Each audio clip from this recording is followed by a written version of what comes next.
मन लगाकर सुनिए दोस्तों। हर सुबह उठते ही दिमाग कुछ ना कुछ बड़बड़ाने लगता है। कल क्यों ऐसा बोला? आज अगर ये गलती हो गई तो? आगे क्या होगा? लोग क्या सोचेंगे? कहीं मैं पीछे तो नहीं छूट गया? ये आवाजें रुकती नहीं। ये सोचने की मशीन हर वक्त चालू रहती है, इतनी तेज कि हम खुद को सुनना ही भूल जाते हैं। और मजे की बात यह है कि हमें लगता है हम सोच रहे हैं, लेकिन सच्चाई ये है कि सोच हमें सोच रही होती है। कई बार ऐसा लगता है जैसे दिमाग एक मैदान है और उसमें एक के बाद एक विचार ऐसे दौड़ते हैं जैसे कोई रेस चल रही हो। कोई मंजिल नहीं, कोई दिशा नहीं, बस दौड़। अब सोचिए, कोई इंसान दिन भर सड़क पर दौड़ रहा हो, बिना रुके बिना सोचे। लोग उसे देखकर कहेंगे ये पागल है। तो फिर हमारे दिमाग के साथ यही क्यों हो रहा है? हम क्यों हर समय कुछ ना कुछ सोचते रहते हैं? सोचना बंद क्यों नहीं होता? क्या हम भी पागल हो रहे हैं धीरे धीरे, चुपचाप?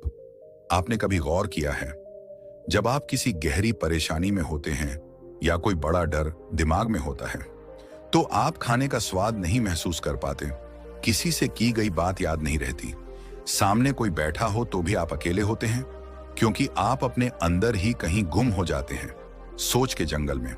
और यही है असली कैद, जिसमें हम खुद को कैद कर चुके हैं, बिना हथकड़ी, बिना सलाखों के।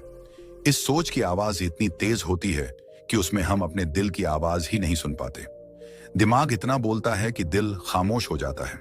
इसीलिए लोग कहते हैं सोच सोच के मर गया, कुछ कर ही नहीं पाया। हम में से कई लोग अपनी जिंदगी सिर्फ अगर, मगर और शायद में गुजार देते हैं। अगर मैंने वो कर लिया होता, शायद अब तक मैं कुछ बन चुका होता, काश उस दिन डर के बजाय कदम बढ़ा दिया होता। ये शब्द सुनने में छोटे लगते हैं, लेकिन इंसान की आत्मा को चुपचाप चबा जाते हैं। अब एक छोटा सा उदाहरण सोचिए। मान लीजिए आपके हाथ में एक गिलास है, उसमें थोड़ा पानी है और आपने उसे पकड़ रखा है। अब गिलास भारी नहीं है, आप उसे 1 मिनट तक आराम से पकड़ सकते हैं। लेकिन अगर आपको वही गिलास 1 घंटे, फिर 1 दिन, फिर 1 हफ्ते तक पकड़ना पड़े, तो क्या होगा? वो छोटा सा गिलास अब बोझ बन जाएगा। बस यही होता है जब हम कोई चिंता, कोई विचार, कोई डर बहुत देर तक पकड़ कर रखते हैं। वो हल्की सी बात धीरे धीरे एक भारी बोझ बन जाती है। और ये बोझ सिर्फ दिमाग में नहीं रहता, फिर वो शरीर पर भी असर करता है। नींद उड़ जाती है, दिल की धड़कन तेज हो जाती है, सिर दर्द, थकावट, चिड़चिड़ापन, और धीरे धीरे हम खुद को खोने लगते हैं। इसलिए अब समय है रुकने का। अब जरूरत है उस अनंत सोच की रफ्तार को ब्रेक लगाने की। अब वक्त है खुद से मिलने का, खुद को सुनने का, खुद को शांत करने का। दिमाग शांत हो तो हम जीवन को महसूस करते हैं, वरना जीवन तो चलता रहता है, लेकिन हम तो बस उसकी खिड़की से देखते रह जाते हैं, सोचते हुए। और ये बात आपको किसी किताब, किसी उपदेश, किसी गुरु से पहले खुद से समझनी होगी, क्योंकि ये सोच कोई और नहीं रोक सकता सिवाय आपके। दुनिया की कोई शक्ति आपकी सोच की रफ्तार पर कंट्रोल नहीं कर सकती जब तक आप खुद ना चाहें। पर यहां एक गहरी सच्चाई छिपी है, हम सोचते नहीं हैं, हम सोचने की आदत में फंसे हुए हैं। जैसे कोई सिगरेट पीते पीते आदी हो जाता है और कहता है अब आदत बन गई है, वैसे ही हम भी ज्यादा सोचने की लत में फंस गए हैं। सोचने की लत उतनी ही खतरनाक है जितनी कोई जहरीली लत, क्योंकि ये धीरे धीरे आपको अंदर से मार देती है। और इसका इलाज है सोचना बंद मत करो, लेकिन हर बात पर सोचो मत। जिस तरह मोबाइल में हर नोटिफिकेशन जरूरी नहीं होता, उसी तरह हर विचार पर ध्यान देना जरूरी नहीं होता। कुछ विचार खुद ही आएंगे और खुद ही चले जाएंगे, अगर आप उन्हें पकड़ोगे नहीं। अब समय है ये समझने का कि सोचना ही समाधान नहीं है, कई बार ना सोचना ही सबसे बड़ा समाधान होता है। शांत दिमाग में ही सच्ची समझ पैदा होती है, बिल्कुल वैसे ही जैसे शांत पानी में ही गहराई दिखाई देती है। अगर पानी ही उथल पुथल कर रहा हो तो उसमें कुछ भी स्पष्ट नहीं दिखता। तो अगली बार जब आपका दिमाग बेकाबू हो जाए, जब सोच एक बवंडर की तरह चले, तो खुद से बस एक बात कहना, रुक जा, इस पल में सब ठीक है, मुझे सब कुछ अभी नहीं सोच लेना। हर जवाब अभी चाहिए ये जरूरी नहीं, हर चीज पर नियंत्रण चाहिए ये भी जरूरी नहीं। बस हर पल को जीना जरूरी है, क्योंकि यही पल आपकी जिंदगी है। जिंदगी सोचने से नहीं, जीने से बदलती है, और जीना तब शुरू होता है जब दिमाग शांत होता है। आप इस वीडियो में बने रहिए, क्योंकि अभी आप उस दरवाजे के बाहर खड़े हैं जहां से दिमाग को शांत करने की असली यात्रा शुरू होती है। दिमाग को शांत करना कोई महंगी थेरेपी या कठिन तपस्या नहीं है। ये कोई पहाड़ पर जाकर बैठने जैसा काम भी नहीं है, बल्कि ये वहीं से शुरू होता है जहां आप इस वक्त बैठे हो। आप जिस कमरे में हो, जिस सोच में फंसे हो, वहीं से। दिमाग शांत करने का पहला और सबसे रहस्यमय उपाय है, रोकने की कोशिश मत करो, देखने की कोशिश करो। आपने कभी नदी देखी है? अगर आप उसमें पत्थर डालते हैं तो वो और ज्यादा हिलती है, लेकिन अगर आप किनारे पर बैठकर उसे चुपचाप देखें तो उसका बहाव खुद शांति में बदलने लगता है। बस ऐसा ही हमारे विचारों के साथ होता है। जब आप सोच को रोकने की कोशिश करते हैं, अब नहीं सोचूंगा, अब बस दिमाग बंद, तो वो और तेज भागता है। लेकिन जब आप चुपचाप केवल उसे देखते हो, बिना लड़ाई के, बिना फैसले के, तब वो धीरे धीरे खुद शांत हो जाता है। दूसरा उपाय, सांस को अपना गुरु बना लो। हाँ, सांस, जिसे आप हर पल लेते हो लेकिन कभी उसका एहसास नहीं करते। जब भी दिमाग भाग रहा हो, कुछ भी समझ में नहीं आ रहा हो, तो सिर्फ 1 मिनट रुक जाइए, आंखें बंद कीजिए और सिर्फ अपनी सांस पर ध्यान दीजिए। सांस आ रही है, सांस जा रही है। कोई मंत्र नहीं, कोई कल्पना नहीं, कोई कहानी नहीं, बस सांस। आप पाएंगे कि वो तूफान जो आपके भीतर चल रहा था, धीरे धीरे थम रहा है, जैसे किसी ने शोर को म्यूट कर दिया हो। अब एक तीसरा उपाय जो आपको बिल्कुल अकल्पनीय लगेगा, लिख डालो। जो भी दिमाग में है, कागज और कलम लो और लिखना शुरू कर दो। मेरे मन में ये चल रहा है, मैं इससे परेशान हूं, मुझे डर लग रहा है। बिना सोचे, बिना रुके, बस दिमाग को बहने दो कागज पर। यह प्रक्रिया इतनी ताकतवर है कि कई लोग कहते हैं, मैंने पेन और पेपर से ज्यादा कोई थेरेपी नहीं देखी। अब सुनिए एक ऐसा उपाय जिसे हम भूल चुके हैं, मौन। एक दिन मौन रखिए, ना कोई बात, ना कोई बहस, ना कोई फोन, सिर्फ मौन। और अगर पूरा दिन नहीं कर सकते तो दिन में सिर्फ 1 घंटा, जिसमें आप किसी से बात नहीं करेंगे, कोई स्क्रीन नहीं देखेंगे, कोई संगीत नहीं सुनेंगे, सिर्फ आप और आपकी शांति। ये 1 घंटा इतना कीमती होता है कि आपकी आत्मा जैसे खुद से मिलती है, जैसे कोई बच्चा बहुत दिनों बाद मां की गोद में वापस आ गया हो। अब आइए एक और रहस्यमयी उपाय की तरफ बढ़ते हैं, जिसे मैं बबल विजुअलाइजेशन कहता हूं। हर विचार को एक बबल समझिए, जैसे बच्चों के साबुन वाले गुब्बारे होते हैं। एक विचार आया, उसे एक बबल में डालिए। अब उस बबल को हवा में उड़ते हुए देखिए। दूसरा आया, फिर वही कीजिए। कुछ ही देर में आप देखेंगे आप विचारों के भीतर नहीं, उनके बाहर खड़े हैं। वो विचार अब आपको नहीं घसीटते, आप उन्हें केवल गुजरते हुए देखते हैं। और अब अंत में एक ऐसा उपाय जिसे बहुत कम लोग अपनाते हैं, लेकिन जिसने भी अपनाया वो जिंदगी के शोर में भी भीतर से शांत हो गया। वर्तमान पल में लौट आओ। हमारा दिमाग 90% समय या तो अतीत में उलझा होता है, उसने ऐसा क्यों कहा, मैंने वैसा क्यों किया, या भविष्य में दौड़ता है, अगर ऐसा हो गया तो क्या होगा। लेकिन जो इस पल में लौट आता है वो सच्चे अर्थों में जीता है। 1 कप चाय पीते हुए सिर्फ चाय का स्वाद लेना, किसी को सुनते समय सिर्फ उसकी बात सुनना, बिना मोबाइल चेक किए, बिना अगले जवाब की योजना बनाए, बस उस पल में पूरा डूब जाना। यही ध्यान है, यही शांति है। क्योंकि दिमाग की अशांति का इलाज नए विचार नहीं है, बल्कि विचारों के बिना रहना है, भले कुछ पल के लिए ही सही। और यहीं से शुरू होती है आपकी आजादी, आपकी असली आजादी। दिमाग की गिरफ्त से निकलकर अस्तित्व की खुली हवा में सांस लेने की आजादी। अब आपने ये जाना कि सोच को समझना, देखना, बहने देना, ये ही पहला इलाज है। और इसका असर तब होता है जब आप हर रोज थोड़ी देर खुद के साथ रहते हो, बिना किसी डिस्ट्रैक्शन के। आपका दिमाग कोई दुश्मन नहीं है, वो तो एक घोड़ा है, ताकतवर, तेज और बुद्धिमान। लेकिन जब तक उसकी लगाम आपके हाथ में नहीं होती, वो आपको कहीं भी गिरा सकता है। और इसलिए आपको सोच के घोड़े की लगाम पकड़नी है, शांति के हाथों से। ओवर थिंकिंग केवल सोचने तक सीमित नहीं रहता, धीरे धीरे ये आपके शरीर को छूने लगता है, क्योंकि दिमाग में जो चलता है उसका असर सीधा शरीर पर होता है। और यही वो बिंदु है जहां से एंजाइटी जन्म लेती है। ओवर थिंकिंग और एंजाइटी ये दोनों भाई जैसे हैं, एक सोचता है, दूसरा महसूस करता है।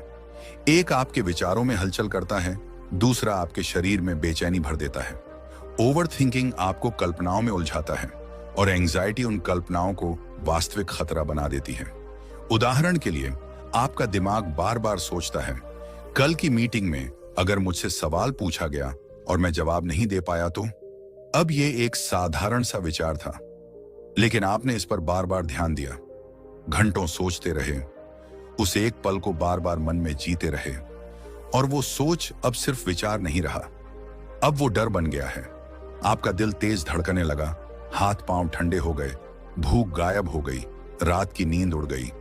आप बार बार वही सीन दिमाग में दोहराते रहे, और ये सब इसलिए नहीं हुआ कि कोई खतरा असल में था, बल्कि इसलिए कि आपने उस सोच को सच मान लिया। ओवर थिंकिंग जैसी छोटी सी बात ने एंजाइटी जैसा तूफान खड़ा कर दिया। अब गौर कीजिए, एंजाइटी के लक्षण क्या होते हैं? सीना भारी लगना, हल्की सी बात पर पसीना आना, अचानक डर लगना, बार बार निगेटिव सिचुएशन की कल्पना, लोगों के बीच जाने में हिचक, हमेशा थकान का अनुभव, कुछ गलत होने वाला है जैसा भाव। और इनमें से ज्यादातर लक्षण तब शुरू होते हैं जब दिमाग किसी एक सोच को पकड़कर बैठ जाता है। आपने देखा होगा, जब आप बहुत ज्यादा सोच रहे होते हैं तो एक समय बाद आपका शरीर भी साथ देना बंद कर देता है, क्योंकि दिमाग के लिए सोच एक रियल अनुभव होता है। वो उस सोच को ऐसे जीता है जैसे वो सच में हो रहा हो, और शरीर उस सोच पर वैसी ही प्रतिक्रिया देता है जैसे किसी असली खतरे पर देता। यही कारण है कि सिर्फ सोचकर भी इंसान के हाथ कांपने लगते हैं, सिर्फ सोचकर भी नींद उड़ जाती है, और सिर्फ सोचकर भी इंसान बीमार हो सकता है।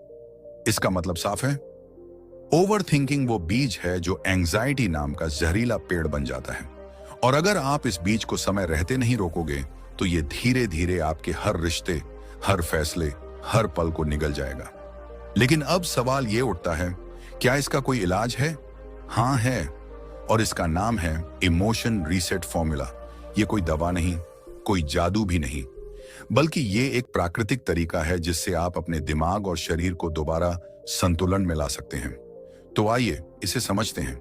सबसे पहले, जब भी आपको लगे कि आपका दिमाग बेकाबू हो रहा है, आप बार बार एक ही बात सोच रहे हैं और घबराहट बढ़ रही है, तो तुरंत रुक जाइए। स्टेप 1, पहचानिए। मैं सोच रहा हूं, मैं घबरा रहा हूं, लेकिन मैं खतरे में नहीं हूं। यही पहला रिसेट है। विचार को विचार मानना, डर को डर मानना, ना कि सच। स्टेप 2, शरीर को चालू कीजिए। जैसे ही दिमाग में हलचल हो, उसी पल उठ जाइए और चलना शुरू कीजिए। धीरे धीरे, लंबी लंबी सांसें लेते हुए। फिजिकल मूवमेंट से दिमाग को वर्तमान का सिग्नल मिलता है और वो तुरंत विचारों की दुनिया से बाहर आता है। स्टेप 3, जो कुछ अंदर है उसे बाहर निकालिए। किसी करीबी से बात कीजिए, या जो सोच रहे हैं उसे कागज पर उतार दीजिए। इमोशन बॉटल्ड रहेंगे तो एंजाइटी बनेगी, इमोशन एक्सप्रेस्ड होंगे तो हीलिंग होगी। स्टेप 4, अपने दिमाग से कहिए, थोड़ा आराम कर, मैं संभाल लूंगा। ये एक लाइन आपके शरीर में केमिकल रिलीज करती है, जैसे सेरोटोनिन और डोपामाइन, जो आपको इंस्टेंट कैलमस देते हैं, और धीरे धीरे ये अभ्यास आपकी आदत बन जाएगा। ओवर थिंकिंग और एनजीओ का कनेक्शन तब टूटेगा जब आप हर विचार पर विश्वास करना बंद कर देंगे, क्योंकि हर विचार सच नहीं होता, हर सोच जरूरी नहीं होती, और हर डर असली नहीं होता। एक दिन गौतम बुद्ध के पास उनका एक शिष्य आया, बहुत ही उलझा हुआ, बहुत बेचैन। उसका चेहरा चिंता से भरा हुआ था। वो बोला, भगवान, अगर आत्मा है तो कहाँ है? मरने के बाद क्या होता है? क्या कोई नया जन्म होता है, या सब यहीं खत्म हो जाता है? ब्रह्मांड का कोई अंत है या नहीं? क्या भगवान किसी रूप में है, कहीं नहीं है, या सब कुछ बस एक भ्रम है? वो लगातार प्रश्न पर प्रश्न पूछता गया। बुद्ध मुस्कुराते रहे और फिर बोले, मान लो किसी आदमी को तीर लग गया हो, विषबाण, और वो व्यक्ति कहे, मैं तब तक इलाज नहीं करवाऊंगा जब तक ये न जान लूं कि ये तीर किसने चलाया, वो किस जाति का था, उसका धर्म क्या था, उसने कौन सी दिशा से तीर चलाया, उसका मकसद क्या था, वो आदमी अभी जिंदा है या मर गया, उसके पास कितने और तीर हैं, और तीर किस लकड़ी का बना है, उसके पीछे लगा पंख किस पक्षी का है, जहर किस पौधे से बनाया गया है। तो बताओ, क्या वो आदमी बचेगा? शिष्य कुछ नहीं बोल सका। बुद्ध बोले, तुम्हारे सवाल ठीक हो सकते हैं, लेकिन जब तक तुम सोचते रहोगे कि तीर क्यों लगा, कैसे लगा, किसने चलाया, तब तक तीर तुम्हारे शरीर को मार देगा। वो झड़ धीरे धीरे तुम्हारे पूरे जीवन में फैल जाएगा। उसी तरह हम सबके दिमाग में भी ऐसे तीर लगे हैं, विचारों के तीर, डर के तीर, ओवर थिंकिंग और एंग्जाइटी के जड़ से भरे हुए। और हम सोचते रह जाते हैं, ये विचार क्यों आए, क्या इसका मतलब ये है, क्या ऐसा होना चाहिए था, अगर ऐसा ना होता तो क्या होता।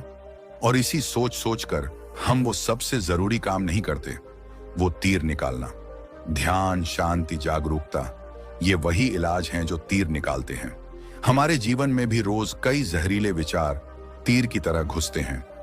किसी की बात, किसी का व्यवहार, कोई डर, कोई पछतावा, और हम उस सोच में फंसकर उसी जहर को भीतर पालते जाते हैं। सोचते हैं और सोचते हैं और सोचते हैं, पर कभी उस जहर को बाहर निकालने की कोशिश नहीं करते। गौतम बुद्ध की यह कहानी सिखाती है कि विचारों को समझो, स्वीकारो, लेकिन उसमें उलझो मत। जिसे हटाया जा सकता है उसे हटाओ, क्योंकि सोचते सोचते जिंदगी बीत जाती है और हम जीना ही भूल जाते हैं। कैसे अवचेतन मन हमें ओवर थिंकिंग की बीमारी में फंसा देता है। आपका अवचेतन मन ठीक एक स्पंज की तरह है जो हर चीज चुपचाप सोखता रहता है। बचपन से लेकर आज तक आपने जो सुना, देखा, सहा, डरा, शर्मिंदा हुआ, हारा, अपमानित हुआ, हर चीज बिना पूछे आपके अवचेतन मन में जमा हो चुकी है। अब आप सोचिए, अगर आप बार बार डर के साथ जीते हैं तो आपका अवचेतन मन ये मान लेता है कि डरना सुरक्षित है। अगर बार बार आपको कोई नीचा दिखाता है और आप चुप रह जाते हैं तो आपका अवचेतन मन मान लेता है तू कुछ नहीं है, चुप रहना ही सही है। इसी तरह अगर आप बार बार हर छोटी बात पर बहुत ज्यादा सोचते हो तो अवचेतन मन कहता है, अरे हाँ, यही तो तुम्हारा पैटर्न है, हर चीज पर शक करना, बार बार एनालाइज करना, वर्स्ट केस सिनेरियो सोचना। चलो मैं ये आदत मजबूत बना देता हूं। अब ये आदत हर परिस्थिति में लागू हो जाती है। छोटी सी बात हो या बड़ी, आपका माइंड एक ही डायरेक्शन में भागने लगता है। ओवर थिंकिंग, एंग्जाइटी, घबराहट, डर, और धीरे धीरे ये मेंटल ऑटो पायलट बन जाता है। अवचेतन मन कुछ नहीं पूछता, वो बस वही दोहराता है जो आपने बार बार किया या महसूस किया है। ओवर थिंकिंग एक विचार नहीं, ये अवचेतन में बैठा हुआ हर समय सतर्क रहने का फालतू अलार्म सिस्टम है जो लगातार बजता रहता है, चाहे खतरा हो या ना हो। तो क्या हम इस अवचेतन मन को बदल सकते हैं? हाँ, 100% बदल सकते हैं। अवचेतन मन ही हमारी जेल है और उसी के पास हमारी चाबी भी है। अवचेतन मन को दो ही चीजों से बदला जा सकता है। 1. रिपीटेशन, दोहराव। 2. इमोशन, भावना के साथ नया अनुभव। जैसे किसी कंप्यूटर का प्रोग्राम बदला जाता है, वैसे ही अवचेतन मन का पुराना ओवर थिंकिंग प्रोग्राम भी रीप्रोग्राम किया जा सकता है। अब जानिए कैसे अवचेतन मन हमें इस मुसीबत से निकाल सकता है। 1. Positive self talk. हर दिन, हर बार खुद से नया कहना। हर बार जब दिमाग ज्यादा सोचने लगे तो खुद से शांत शब्दों में कहिए, सब ठीक है, ये सिर्फ एक विचार है, मैं इसे सोच रहा हूं लेकिन ये सच नहीं है, मैं अभी इस पल में सुरक्षित हूं। जैसे जैसे आप ये बार बार कहेंगे वैसे वैसे अवचेतन मन नया विश्वास बनाएगा, और जब भरोसा बदलेगा तब प्रतिक्रिया भी बदलेगी। 2. विजुअलाइजेशन। हर दिन एक शांत तस्वीर देखना मन के अंदर। रोज 5 मिनट आंखें बंद करके एक दृश्य सोचिए जहां आप शांत हैं, हल्का महसूस कर रहे हैं, पूरी तरह नियंत्रित हैं। हो सकता है वो दृश्य कोई हरा मैदान हो या आप चाय की चुस्की लेते हुए मुस्कुरा रहे हों। इस विजुअल के साथ आने वाली पॉजिटिव इमोशन अवचेतन मन की पुरानी डर वाली प्रोग्रामिंग को धीरे धीरे रिप्लेस करती है।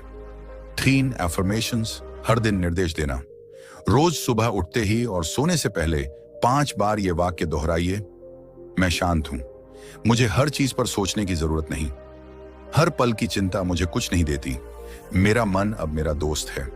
ये वाक्य नहीं है, ये नई प्रोग्रामिंग कमांड्स हैं। जैसे गाड़ी की स्टीयरिंग मोड़ते हैं वैसे ही आपका अवचेतन धीरे धीरे नई दिशा में मुड़ने लगेगा। 4. हिप्नागॉजिक टाइम का उपयोग। नींद से पहले 5 मिनट, रात में सोने से ठीक पहले। आपका मस्तिष्क एक हाइपर अभ्यास की स्थिति में होता है, इसे हिप्नागॉजिक स्टेट कहते हैं।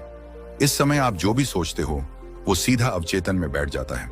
इसलिए मोबाइल या चिंता नहीं, बल्कि उस समय ये सोचिए, मैं अब शांत हूं, सब कुछ ठीक है, मुझे किसी बात से डर नहीं है, कल बहुत अच्छा जाएगा। यही वो प्रोग्रामिंग है जो धीरे धीरे एंजाइटी और ओवरथिंकिंग को मिटा देगी। जब अवचेतन मन समझ जाता है कि अब कोई खतरा नहीं है, अब हर बात पर सोचने की जरूरत नहीं है, अब हम जीवित रहने के बजाय जीने के लिए तैयार हैं, तो वो खुद ब खुद ओवरथिंकिंग का टेप चलाना बंद कर देता है। वो चिंता का अलार्म बंद कर देता है। वो एक नई आजादी देना शुरू करता है। अवचेतन मन वो खेत है जहां आपने ओवरथिंकिंग और एंजाइटी के बीज बोए थे, लेकिन अब आप सचेत होकर उसमें शांति, भरोसे और संतुलन के नए बीज बो सकते हैं। और जब आप ये नए बीज हर रोज सींचते रहेंगे, तो धीरे धीरे आपका दिमाग वही करेगा जो आप चाहेंगे, न कि वही जो पुरानी आदतें चाहती थी। मनोविज्ञान क्या कहता है? ओवरथिंकिंग क्या है? मनोवैज्ञानिकों के अनुसार ओवरथिंकिंग का मतलब है एक ही विचार, परिस्थिति या घटना के बारे में बार बार बेवजह अत्यधिक सोचते रहना, बिना किसी समाधान पर पहुंचे केवल सोच में उलझे रहना। ओवरथिंकिंग के दो मुख्य रूप होते हैं। एक, रूमिनेशन, पछतावा, पुनरावृत्ति। मैंने ऐसा क्यों किया? ज़रेनिया, काश मैंने ऐसा न किया होता। यह अतीत से जुड़ा हुआ सोच होता है। डू, वरी, चिंता। अगर ऐसा हो गया तो क्या होगा? कल के इंटरव्यू में मैं क्या बोलूंगा? यह भविष्य की सोच होती है। ओवरथिंकिंग में दिमाग एक प्रॉब्लम सॉल्विंग मोड में नहीं रहता, बल्कि लूप मोड में फंस जाता है। मनोविज्ञान यह भी कहता है कि ओवरथिंकिंग कोई सोचने की ताकत नहीं है, बल्कि सोच की लाचारी है। ओवरथिंकिंग के पीछे मनोवैज्ञानिक कारण क्या है? एक, कंट्रोल की चाह। लोग सोचते हैं कि अगर वो ज्यादा सोचेंगे तो सब कुछ कंट्रोल में रहेगा, जबकि हकीकत में ज्यादा सोचने से चीजें और भी बिगड़ती हैं। दो, लो सेल्फ एस्टीम, कम आत्म मूल्यांकन। जिन लोगों को खुद पर भरोसा नहीं होता, वो हर फैसले पर संदेह करते हैं, मैं सही हूं या गलत, और फिर वहीं से ओवरथिंकिंग शुरू होती है। 3, ट्रॉमा या नेगेटिव पास्ट एक्सपीरियंसेस। कोई पुराना जख्म, धोखा, हार, शर्मिंदगी बार बार दिमाग में चलती रहती है। 4, परफेक्शनिज्म। जो लोग हर चीज परफेक्ट करना चाहते हैं, वो कोई भी फैसला लेने से पहले सोचते हैं, फिर सोचते हैं, फिर सोचते हैं। मनोविज्ञान कहता है ओवरथिंकिंग से कैसे बाहर निकलें। 1, विचारों को पकड़ो, फिर उन्हें चुनौती दो। CBT, cognitive behavioural therapy. CBT दुनिया की सबसे असरदार मनोवैज्ञानिक तकनीक है, जो कहती है हर विचार पर विश्वास मत करो, हर सोच सही नहीं होती, उसे पकड़ो और पूछो, क्या यह सच है? क्या इसका कोई और नजरिया भी हो सकता है? जैसे, अगर मैं फेल हो गया तो सब खत्म हो जाएगा। इस सोच को पकड़ ढिए और पूछिए, क्या कभी ऐसा हुआ है? क्या मैंने पहले कोई चीज संभाली नहीं? क्या किसी और की नजरों से भी इसे देखा जा सकता है? जब आप सोच को तर्क से देखना शुरू करते हैं, तो सोच कमजोर पड़ने लगती है। 2, माइंडफुलनेस, वर्तमान में लौट आओ। मनोविज्ञान कहता है कि ओवरथिंकिंग का इलाज प्रेजेंट मोमेंट है। अपनी सांसों पर ध्यान देना, जो काम कर रहे हैं उसमें पूरी तरह शामिल हो जाना, जो सुन रहे हैं उसे पूरी तरह सुनना, बिना अगला जवाब सोचे। माइंडफुलनेस से मस्तिष्क में अमिगडाला शांत होता है, जो डर और चिंता पैदा करता है। 3, बिहेवियरल डिसरप्शन, सोचने के बजाय कुछ करना शुरू करो। जब भी दिमाग बहुत तेज चलने लगे, चलने निकल जाओ, कुछ लिखो, गाने सुनो, किसी को कॉल करो, कपड़े फोल्ड करो। मनोविज्ञान कहता है कि दिमाग को अगर काम नहीं मिला तो वो खुद को ही खाता है, इसलिए खुद को आइडल मत रखो।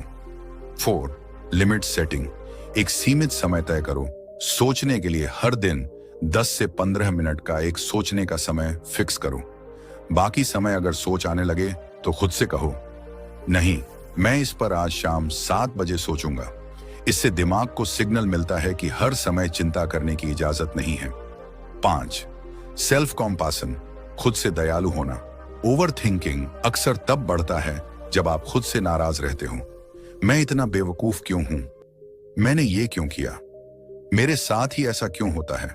लेकिन जब आप खुद से कहने लगते हो, कोई बात नहीं, मुझसे गलती हो सकती है, मैं भी इंसान हूं, सब ठीक हो जाएगा, तो दिमाग में सेल्फ सूदिंग केमिकल्स जैसे ऑक्सीटोसिन रिलीज होते हैं और ओवरथिंकिंग खुद ही शांत होने लगता है। मनोविज्ञान कहता है ओवरथिंकिंग कोई बुराई नहीं है, लेकिन अगर इसे समय रहते ना समझा जाए तो यह एक आत्मनिर्मित जेल बन जाती है।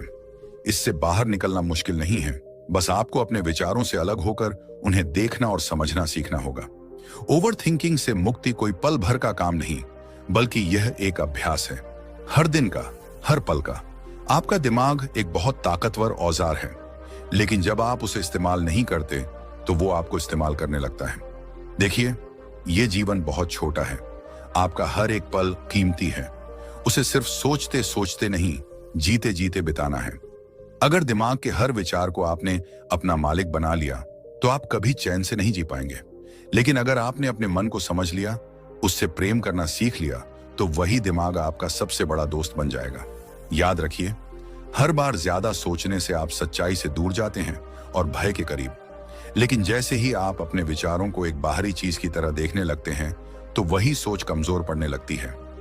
जो बात आपको रातों की नींद छीन लेती है, जरूरी नहीं वो उतनी ही सच्ची हो। जरूरी है आप उसे कैसे देखते हैं। आज से एक वादा कीजिए कि आप हर बात को दिल में रखने से पहले एक बार पूछेंगे, क्या ये सोच मुझे आगे बढ़ा रही है या पीछे खींच रही है। अगर आपने ये करना सीख लिया तो मानिए, आपने ओवर थिंकिंग और एंजाइटी को हराने की राह पकड़ ली है। और अगर आपको इस वीडियो ने आपके दिल को छुआ है, आपको ऐसा लगा हो कि हाँ, ये बात मेरे अंदर की थी, तो अब रुकिए मत। इस वीडियो को अपने दोस्तों, परिवार और उस इंसान के साथ जरूर शेयर कीजिए जो आज खुद से उलझ रहा है।